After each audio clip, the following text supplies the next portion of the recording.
गांधी एक ऐसी कालजयी व्यक्तित्व का नाम है जिसने भारत की हजारों वर्ष पुरानी संस्कृति का न केवल साक्षात्कार किया, उसकी तुलना में दुनिया भर के बाकी महापुरुष बोने साबित होते हैं। स्त्री पुरुष के भेद को सबसे पहले खत्म गांधी ने ही किया था।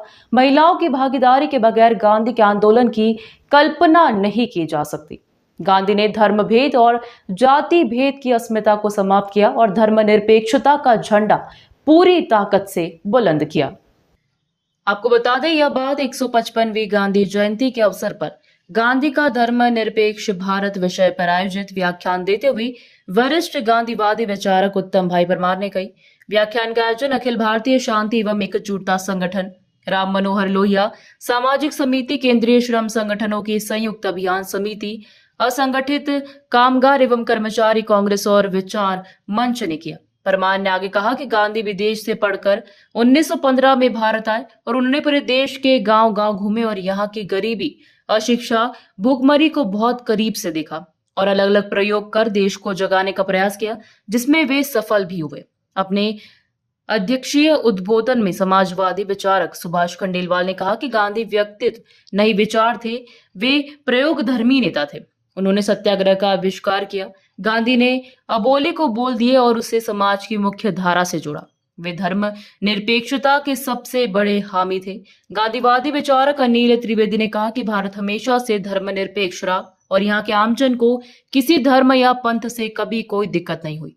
यह समस्या केवल सत्ताधारियों की है। कांग्रेस नेता राकेश यादव ने कहा कि देश में नकली गांधी वादियों की आज बाढ़ सी आ गई है, जो अपने हितों के लिए गांधी का बेजा इस्तेमाल कर रहे हैं, जो चिंता का विषय है।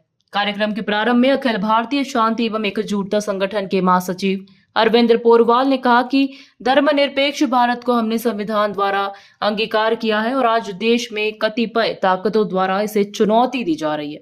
जबकि गांधी ने एक कट्टर धार्मिक अनुयायी होते हुए भी धर्मनिरपेक्ष भारत की वकालत करते हुए कहा था कि धर्म मेरा निजी मामला है और राज्य का कोई धर्म नहीं होता।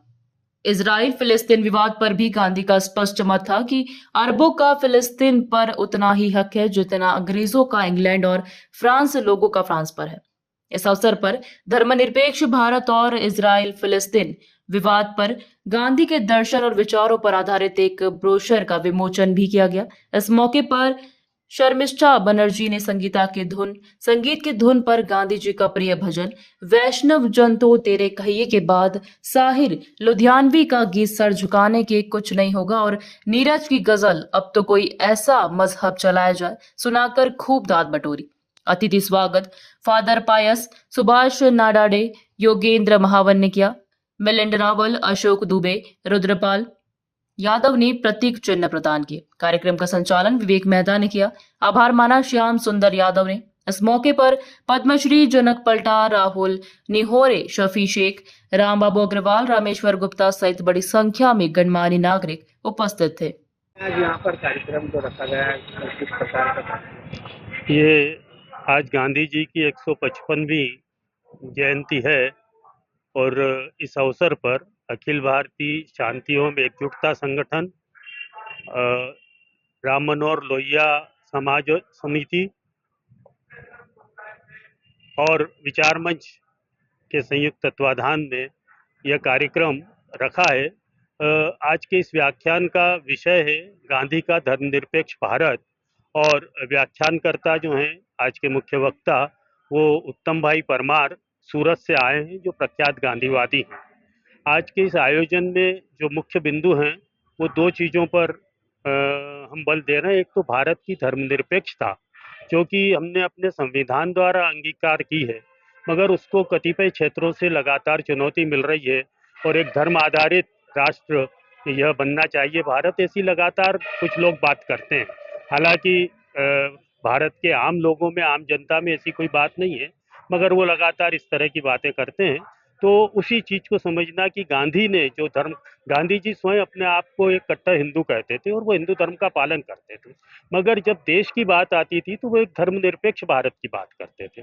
उनका सीधा सा कहना था कि धर्म मेरा निजी मामला है और उसका ख्याल मैं रखूंगा, मेरे राज्य को या मेरी सत्ता को मेरे धर्म का ख्याल रखने की जरूरत नहीं है, सत्ता का कोई धर्म नहीं होना चाहिए। इसी चीज़ को लेकर और आज उत्तम भाई परमार अपनी बातें कर रहे हैं। हम उस विमर्श को समझ रहे हैं जो गांधी ने दिया था और जो आज भी हमें दिशा देता है। आज भी हमें इस तरह की परिस्थितियों के अंदर दूसरा एक अंतर्राष्ट्रीय स्तर पर जो आप और हम रोज देख रहे हैं, ये फिलिस्तीन और इजराइल का युद्ध लगातार चल रहा है। यह युद्ध द्वितीय विश्व युद्ध के बाद से लगातार चल रहा है। अभी जो नया अक्टूबर में शुरू हुआ वो अलग चीज है। तो उस समय भी गांधी ने अपने हरिजन अखबार के संपादकीय में लगातार इस पर अपनी बात कही थी और उन्होंने कहा था कि भाई ये धर्म आधारित राष्ट्र की मांग जो है यहूदियों की, यह उचित नहीं है।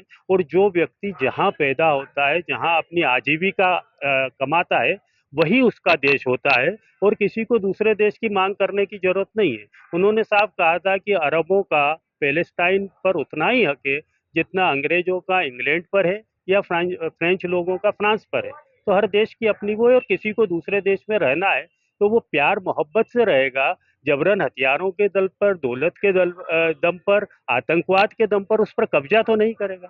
तो ये गांधी विमर्श है, गांधी दृष्टि है जो हमें हर कदम पर, हक पथ पर हमारा दिशा निर्देश करती है और इसी को समझने की कोशिश हम कर रहे हैं, जिसकी आज बहुत ज्यादा आवश्यकता है। आपका परिचय? मैं अरविंद पोरवाल, महासचिव, अखिल भारतीय शांति एवं एकजुटता संगठन। इंदौर से संवाददाता चीफ ML शाह की रिपोर्ट।